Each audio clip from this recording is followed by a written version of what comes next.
Today I'm sitting down with Jill Johnson. How are you, Jill? Doing wonderful. How are you? Very good. And we'll give a shout out to Brooke Oniki. Did I say her last name right? I You think I did. did. Oh, Perfect. good. She recommended your name, but we all sort of hung out together last year at the Gathering Saints women's retreat that Leading Saints put on. And maybe just maybe explain that experience to the audience. Oh, it was awesome. So I saw the emails come out and about it, and I wanted to go so bad, but I was a little nervous, but I just felt called. I really did feel called to go. And then one of the emails you sent out said, if you feel called, come. And then Brooke, who is in my stake, said, "Hey, I'm going to this. Do you want to go with me?" And I'm like, "Yes, I'm Awesome. going." And it was a wonderful experience. I honestly expected a lot more to go into leadership training and skills and all that stuff, which we did touch on. But really, the main thing that happened for me was just, well, I think Dan Duckworth said it best, where he said leadership, they did this study where leadership is more about character than skills. And so it Yeah. was a retreat that helped build my character. And so I came home from it super on fire, super excited to lead and try to make a change. So it was great. Nice. Well, and for those listening, if you want to enjoy a similar retreat, we actually have one scheduled for, what is it, October 16th, 17th, and 18th in Aspen Grove, just outside of Provo, Utah.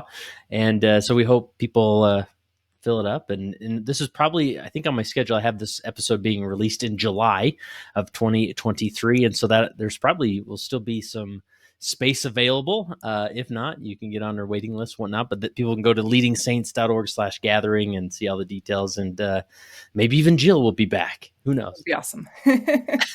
Awesome. Love to. Awesome. Now, Jill, this is a How I Lead episode where we're going to explore your time as a stake primary president. Is that right? That's right. Yeah. Awesome. And you are in what area of the world? And maybe just give us the typical rundown of the church in your area. Sure. We are in South Jordan, and it is an older area. So our primary is pretty small. We have just over 400 kids in the whole stake, which I know there are some wards that could maybe rival that in some areas. But so we do have older dynamic. Some wards that are just really small with a handful of kids, and then other wards and other parts of the stake that have 60 to 80 kids in their wards. So it's a little different dynamic there that we have. Awesome. And did you have opportunity to be a ward primary president before this go? No, actually, I was Oh, wow. for about a year, I was in my ward primary presidency, but I've actually spent most of my leadership time in Relief Society or in Young Women. So this was a new experience for me. So, what's the story behind being called? Did it come as a shock? Um, I'd kind of been feeling some things like it's always for me, I start thinking about, well, how would I serve in that calling if I was in that calling? And when I start getting those thoughts, then I kind of put myself on alert. Say, okay, what's going on? And so when we were called in, they were also staffing Trek at the time. And so we were sure that it was just going to be a calling for Trek. I like pushed my mind, this calling out of my mind. I didn't want to think that this might happen, but I extended the calling, and I knew that it was where I needed to serve. So Awesome. And so, how long has it been since you've been in this role? I was called about a year and a half ago. Okay. And anything come to mind just the first few weeks stepping into this role or in preparation to the actual sustaining and setting apart? Um, Lots of things, actually. When I was first called, I had just kind of come out of a personal tragedy. And Hmm. so I was struggling with connecting with the spirit and feeling worth, and had a lot of social anxiety. But I felt it was really important to be in the primaries and to visit the primaries. And so I decided, okay, I'm just going to go. And I went to my first primary meeting, and she invited me to come up and introduce myself. And I totally felt like I messed up. Like I just blabbered all over the place. And then I went home and I'm like, oh, that was so awful. And I'm Hmm. like, okay, I'm just never going back to a primary again. I'm not putting myself in that situation. I'll just lead from the background. They don't need to know that I feel like I need to be in primary. And I was just laying there that night, just like beating myself up because I felt so imperfect. And I kind of had this experience where I had this picture open up in my mind. And because I was just praying, I was like, Heavenly Father, do I really have to do it that way? Do I have to be present in this calling? Can I just hide? And this picture opened up in my mind of two paths. And one was sunshine and butterflies and easy. And I knew that I could take that path and it would be fine. And the other one was all uphill and it was dark, not like mists of darkness, dark, but dark in that I knew I couldn't see it and that I would have to step out into that and have faith to be able to grow. And I sensed that he was okay with either way. I could choose either path, and it was up to me what path I wanted to choose. And it took me about a week. But the next Sunday I was in another primary, and since then we've been climbing up that steep hill, trying to make change and trying to serve and learn and grow the best that we can as a presidency. So. Wow, I just really appreciate you share that story, because I think so many can relate to that, especially, in the first few weeks of a daunting role, and you give it a go and you just completely mess it up, and it's, man, there's so much, I don't know, it's just so much resistance in those moments of being like, you know what, I'm just going to totally dial this back and do minimal effort, and it's just harder than I thought it would be. But to feel that encouragement come is really helpful. Yeah, well, especially in a stake role, because really you have to be self-motivated and you have to be accountable for yourself because there's no one that's keeping tabs on you. And so if I don't go and visit the primaries, no one's going to know. It's just, that's between me and the Lord, right? And so for me, I needed that experience to show that I did have a choice, and which way do I want to go? So yeah, I love it. So you sent me some notes here, as I typically request, to have you just start thinking about principles and concepts that have really helped you in your leadership journey here. And it came down to this theme of elevate primary. Maybe give us the backstory to that. Sure. When we were first called, we received some training from, I think what it's called, the General Advisory Council. It used to be the primary board, right? But it's the Advisory Council now. And they encouraged us to elevate primary everywhere we could. They said too often we're in this habit of saying, oh, I'm just a primary teacher, or I'm just in primary. They said, get rid of that. Get rid of the just. We're elevating primary. And they said primary is actually one of the most sacred callings in the church, because we are doing a great work with these young children. We're the missionaries that are teaching them and helping prepare them and introducing them to Jesus, right? And so they said, please just elevate primary everywhere you go. And at first, I thought the elevating primary meant that as long as I told enough people and told the right people, then they would automatically think primary is great and we would be good. But that didn't last very long. and the reality was a little different. And I realized that it's more about elevating ourselves and how we serve in primary and how we view primary. And as we elevate ourselves, then we elevate those around us. And it's kind of like, there was a quote somewhere that said, we're the rising tide that lifts the ships. And that's what we're trying to do in elevating primary, is not put ourselves or put the primary organization above other organizations, but to be the rising tide that helps everyone elevate and everyone get a little bit better. Yeah. I love this concept of, this is like the beginning steps of establishing a culture, is just sort of, even just in a few words. Here's 2 words, right? Elevate primary, just sort of setting this out that we're going to do this differently, but in a good way and on a higher level. I think there's just so many examples in the scriptures, in leadership in general, about how that's effective in doing that. So, so you walked away from this was like a broadcast you watched with the. It was a Zoom call, and it's something they do, I think quarterly. Oh, cool. And with new presidencies. And so we had, I think there's maybe like 200 people on the Zoom call. And that was all the presidencies, all the priesthood leaders that were over primary. So Yeah. Love it. And so you walked away from that. Did they give you specific direction as far as this is what we're going to focus on? Or did you take from that and say, this is what we're going to focus on?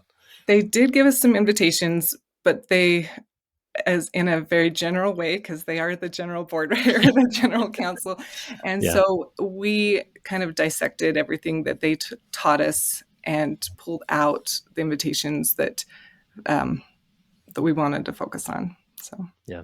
Cool. So what happened after that meeting then? I mean, how do you start carrying this out? yeah. So there's three ways that we have, or three areas that we've really looked at elevating primary. And the first is with the children. The second is with the ward primary leaders. And then the third is with our stake leadership itself. And so the very first thing was we wanted to start elevating what's happening in primary. And this whole part came from that training meeting that we got, but we felt like we needed to elevate Jesus in primary, because even though so many good things were happening in our primaries and they were teaching doctrine and you felt good while you were in there, they're doing really good things, it was amazing how little we talked about Jesus and how little his name actually was said in primary. So that was our first goal, was to elevate Jesus in primary. And we had what we call the 4 Jesus invitations. And the first is to begin primary with Jesus. And these all came from the training with the auxiliary board. These are the things that we pulled from their training. But the first is to begin with Jesus. And their suggestion was just to have artwork at the beginning, or at the front of the room, so that when the kids came in, they were welcomed by Jesus with his pictures there. We've kind of elevated that a little bit, and we've invited our primary presidencies to actually say his name in some way at the beginning. So when they're welcoming the kids, they're saying, we're so glad you're here. We're so excited to learn about Jesus with you today. But they're saying his name because we just felt like there was so much power in just saying his name. So that is how we begin primary with Jesus. And then the second invitation is to center primary on Jesus. And this is mostly with the singing time. And this is where they spend so much of primary in the singing time. And this is a really powerful part of primary. But we were finding that we were talking about prophets and scriptures and little streams and apricot trees, and which are all good things. But we just invited them to say, well, what does this apricot tree have to do with Jesus? And tie everything, every song they sang, every game they played, how does this teach us about Jesus? What does this have to do with Jesus? And so that's how we're inviting them to center primary on Jesus, is just everything is tied back to Jesus. So that's the second invitation. The third invitation is to focus on the children. We found that there was, because the song leaders up there running things, that time was sometimes used as business time for our ward presidencies. And they would be out in the hall visiting or having meetings or in the back. And so one of the invitations that the General Advisory Council gave us was to move the presidencies up to the front of the room or to the side so they could see the faces of the kids. And they really wanted us to be able to have a chance to see the faces of the kids and help them see their faces as they were feeling the Spirit, recognize and help them recognize that they were feeling the Spirit. And so by having the presidency sitting up at the front, they're able to look at the kids, recognize the Spirit, and really teach the kids that that's what they're feeling. Man, I love that. And then number 4 is to end primary with Jesus. So, Jesus is the Alpha and the Omega. And so we begin primary with Jesus and we end primary with Jesus. And that looks like bearing testimony of him. And that could be in singing time, that could be in their primary classes. But the last thing that they hear before they leave primary is a testimony of Jesus. So that's how we're elevating Jesus in primary right now in our stake. So cool. In my mind naturally just went to, I attended the temple 2 days ago.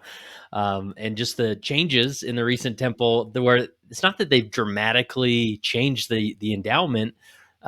They've changed some text and some verbiage and whatnot, but they've elevated Jesus in that. And just They have, yes. even in the simple way that you address yours, we're just going to use a lot more pictures of Jesus, and we can use that principle that we're learning in the temple and that you've implemented here in all aspects, whether it's sacrament meeting or ward council or whatever it is.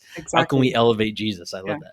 Yeah, we do that in our presidency meetings. We start by learning about Jesus, and then we end with someone bearing a testimony of Jesus. And that has just helped our presidency meetings even be elevated. And you talk about the temple, and that's the one amazing thing that we have really seen from this, doing this now for a year and a half. And we used to go in primary and it felt good, but now we walk into primary and it feels sacred and it feels like a temple. Like, it doesn't look like a temple because they're still bouncing off the walls and they're singing and they're loud, but it feels, that sacred feel is there. And I know that's because we've elevated Jesus and just made him the center of primary and made him the most important thing that we do in primary. Yeah. And so many opportunities there to teach doctrine.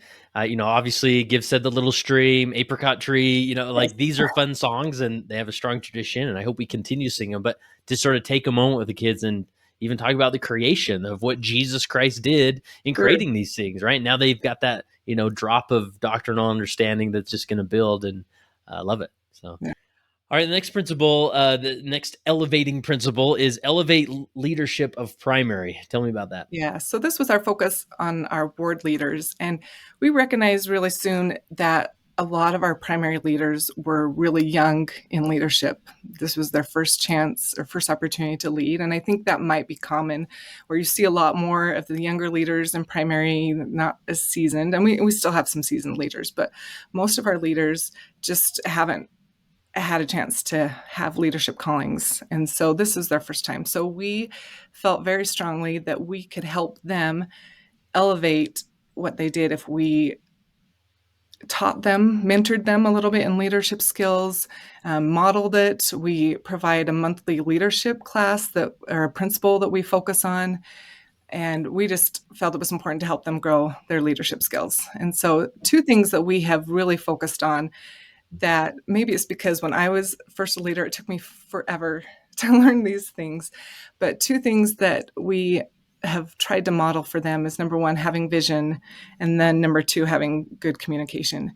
So when I first had a leadership position, I worked my tail off and we just went around in circles and we did a lot of circling.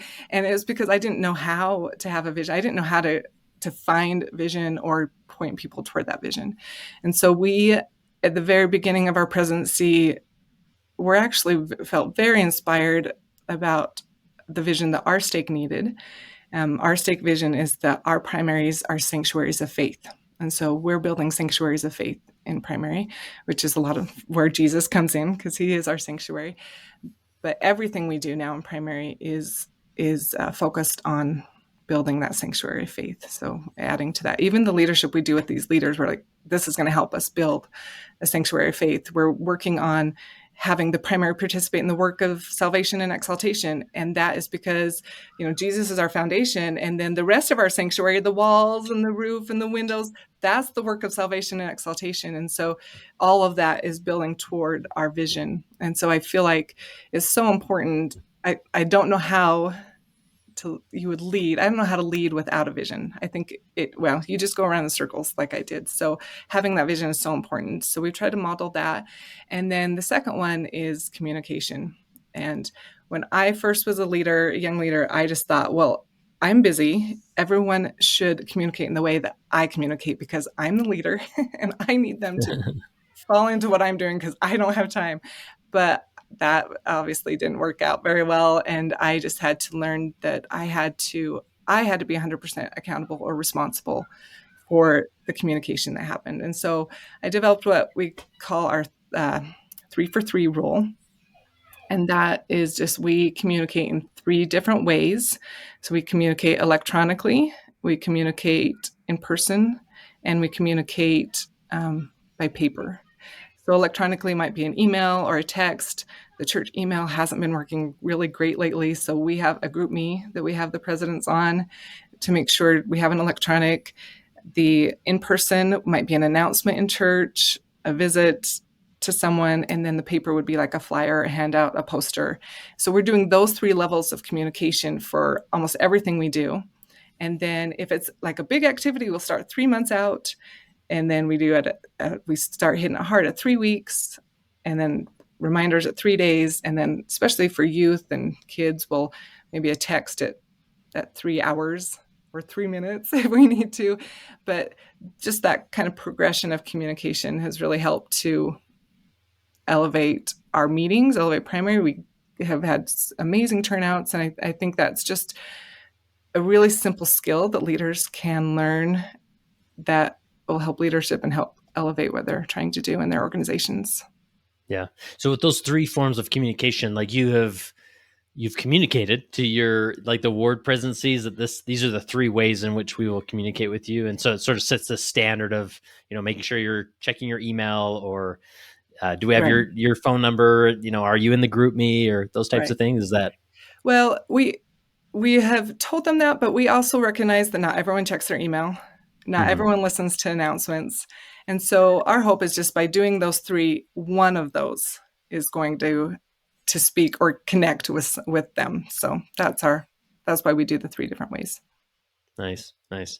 And then you talking about, so these aren't monthly leadership meetings per se that you hold, or they may just be an email, or maybe It's get down to the nuts and bolts of how that works. Sure. So it's actually a group me, and we just Okay. have invited everyone who wants to participate to come. And so we don't have everyone there, but we want those who want to learn leadership skills. And so then just every month we'll post a leadership principle that's based on the church's lead in the Savior's way, I think it's called, or Hmm. lead like the Savior in a way. And so we just have that principle. We have some conference talks. I post podcasts, a lot of them from leading saints. Oh, go on. Thank you. Yes, there's awesome content there. So anyway, and just during that whole month, we're just providing um, resources for them, and then we've invited them to study them together as a presidency. And so and then once the month's over, we say, okay, how did it go? What did you learn? And we kind of come back and have Yeah. some discussion on it. So Yeah. And I think I just love the deeper principle there, because, a lot of people move into stake roles from ward roles, leadership roles, right? And sometimes there is that mistake, maybe that's the too strong of a word, where those stake, the stake primary presidency wants to focus on all the children in the stake. And obviously you're stepping on toes when you do that. You're maybe inserting yourselves in a place where the ward primary presidency already has direction or inspiration, and it kind of gets messy. And so just to mainly stay focused on leading those ward presidencies, the ward primary leaders, and then and it's not like you have to do this grandiose, we're going to do a breakfast every month and invite all the primary leaders, but just like dropping in these leadership thoughts, messages in the simplest way, and then just the consistency of that. I imagine that, if a ward primary president's really struggling, they're going to feel a little more comfortable reaching out to Jill and saying, Jill, I don't know, like we tried this and this is not working. Can we talk about it for a minute? Right. yeah. Well, and that's what we found. And we love that we have been able to build really strong relationships with these presidents, and for the Mm-hmm. most part. And so they are reaching out to us and, hey, I'm struggling with this, or I just had this happen in primary. What have you seen? And what can you advise? And like yesterday, I just had one of the presidents text me and say, can you believe this is happening? I don't know what to do. And I love that we're able to be there for him. I had someone say to me, when I was in a presidency, I would never have thought to talk to my stake leaders because they just weren't there. I didn't know who they were. And that kind of makes me sad because I feel like we have so much potential. And this kind of goes to my third point. So if you want to move over to Oh, that one, but perfect transition. yeah, Go this is for a it. great transition.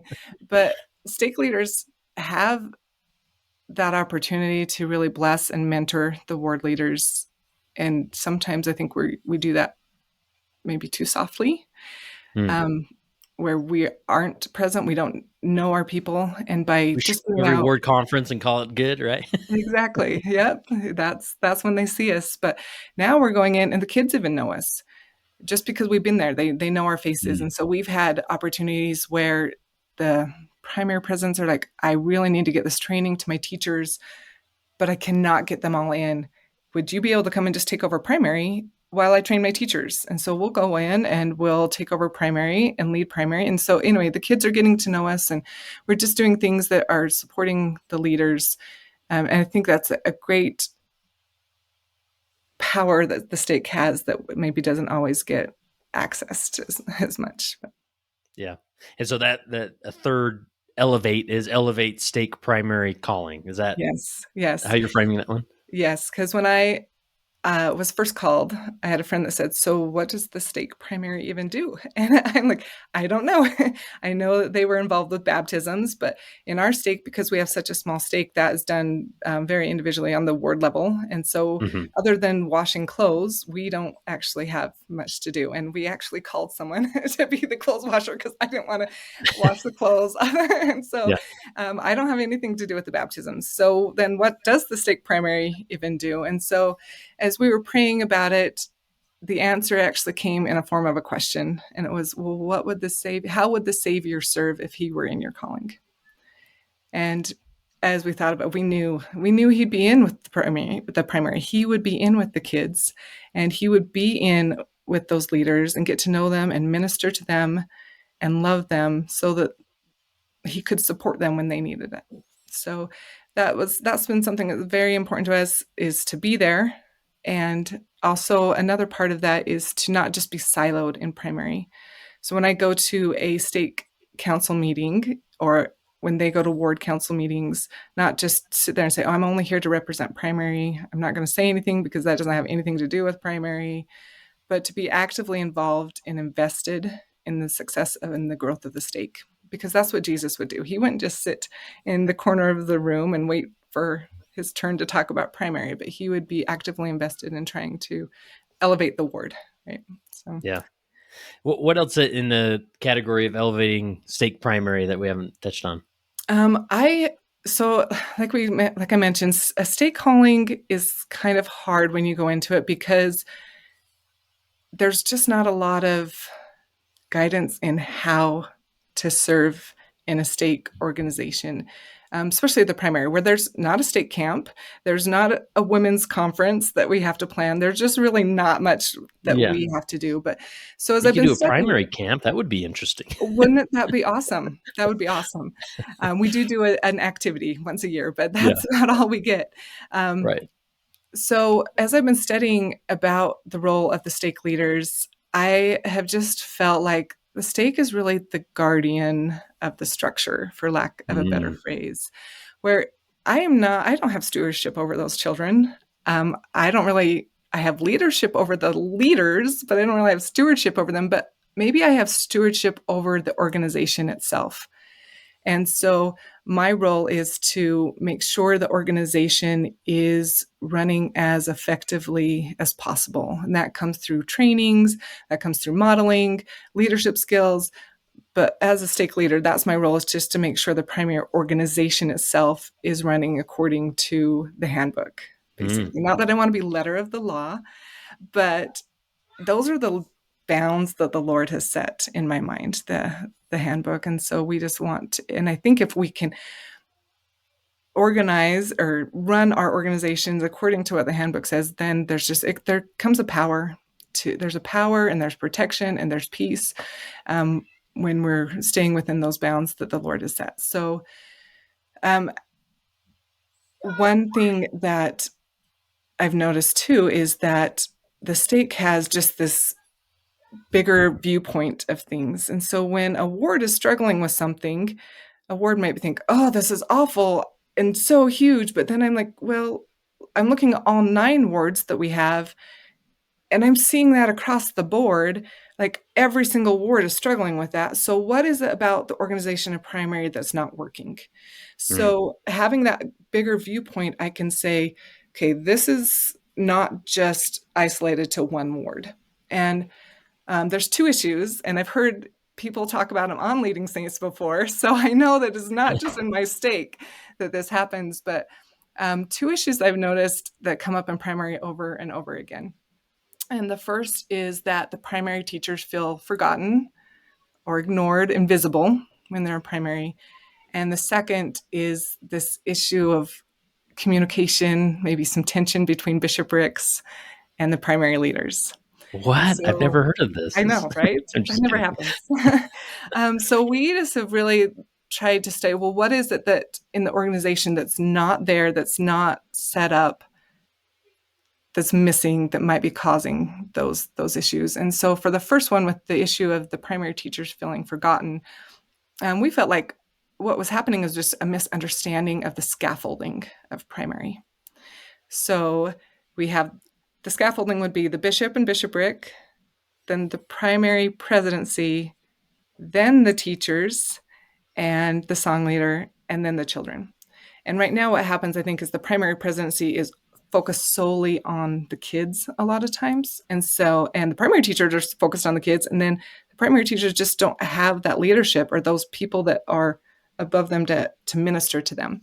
And so we've just focused on, okay, primary presidency, your job is to make your primary teachers happy. And if you can make them happy, you can love them, administer them, say hi to them, call them by name. I don't know how many times I've heard primary teachers just say, no one even talks to me. I can go to church, I can go to primary, and no one even talks to me other than kids. I get no adult conversation. Well, if we can straighten out that scaffolding and make sure the primary presidency is ministering heavily to the teachers and to the song leader, then that's going to strengthen the kids more than anything else they do. Because the teachers and the song leader are the two that get the most face time with the kids. And they're the ones that know the kids the most. The primary presidency welcomes them and dismisses them. And that's basically Gone all are the they get. days of sharing time, right? Right? Yeah. Now with the new way it's organized, they don't have that face time. And so that has helped as our primary presidencies have embraced that. We're seeing a little shift now. Instead of people like, oh, I don't want to be in primary, people are getting more and more excited about wanting to be in primary. So we're liking the shift that we're seeing there. And then the second issue is a little bit trickier because it might actually be a handbook issue. And because in the second issue being the tension between bishoprics and primary presidents sometimes, because in the handbook under the bishop section, it says that the bishop assigns primary to a counselor. And then in the primary section, it says the bishop can be over primary or he can assign a counselor. So there's the order. So we kind of go with the primary definition of it because what we've done is our stake president has asked our bishops to meet with our primary presidents because they may not have as many ministering needs as Relief Society or Young Women have, but they, being most of the time, are the largest organization in the ward. And so they have more administrative needs. And so sometimes when you get that middleman, the urgency gets lost. And so we have a primary president who's like, I need a nursery leader like 2 months ago. And then the bishopric member will come in and say, yeah, we really ought to get someone for nursery.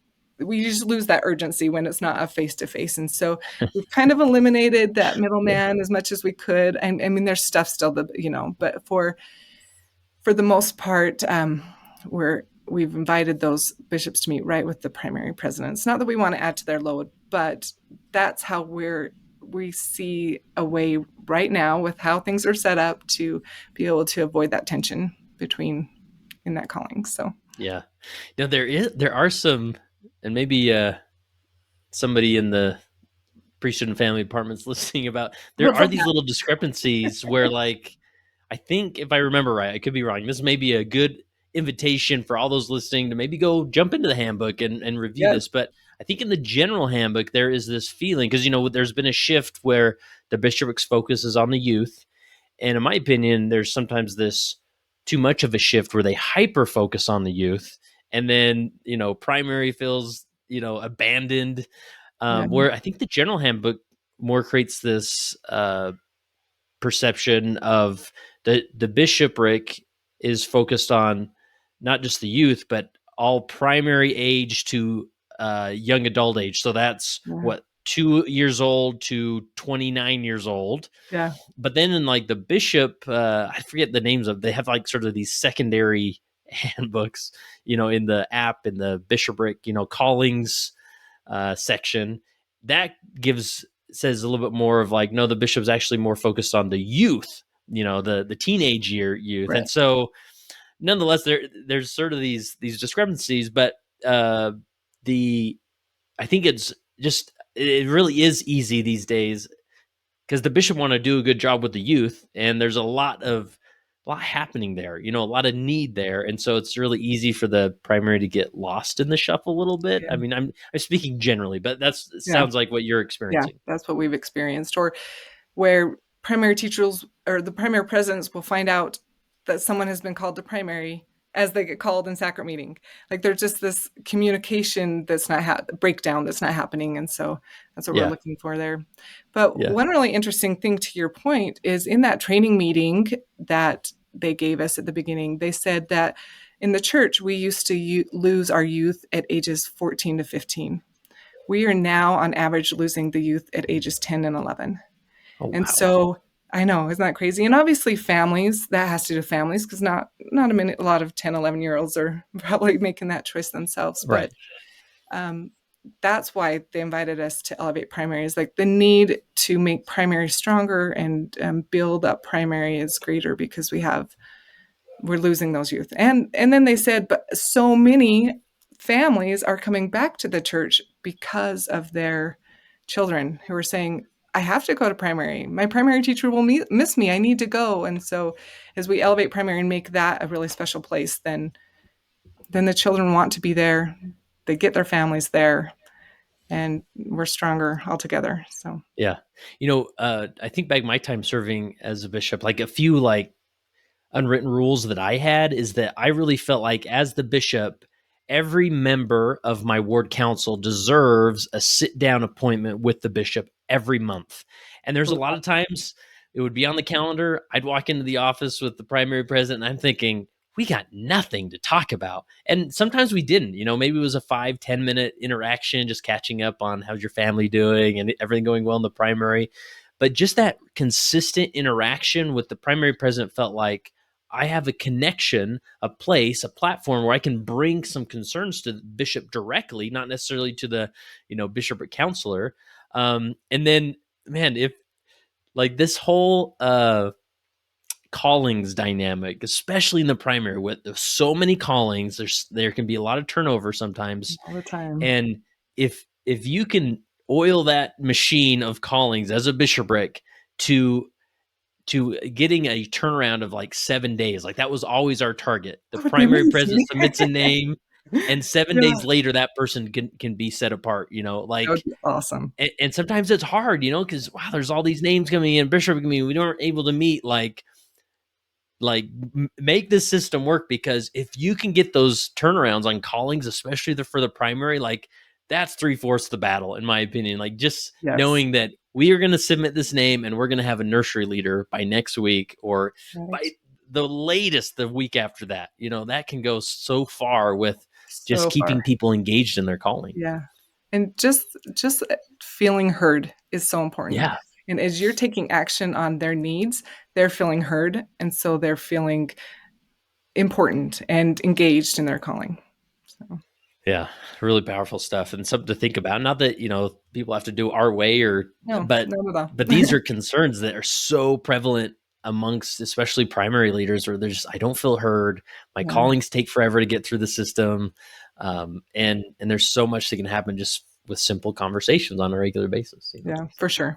So, well, this was super informative. I appreciate your preparation in this and sharing your perspective, and hopefully it inspires others, especially those who maybe feel a little discouraged in their primary calling. Please know that you have an international community of primary leaders that are cheering for each other. So really good stuff. Jill, last question I have for you is, as you reflect on your time as a leader in the primary, how has being a leader helped you become a better follower of Jesus Christ? I think besides parenting, leadership might be the most humbling situation that I've been asked to do. And leadership is really just an invitation to grow, to learn to communicate with Jesus. All the stuff we talked about, none of that belongs to me.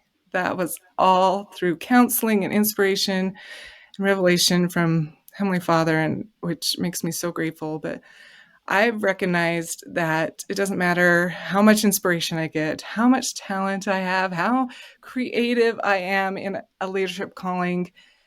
The ward leaders still have to choose to buy in to it.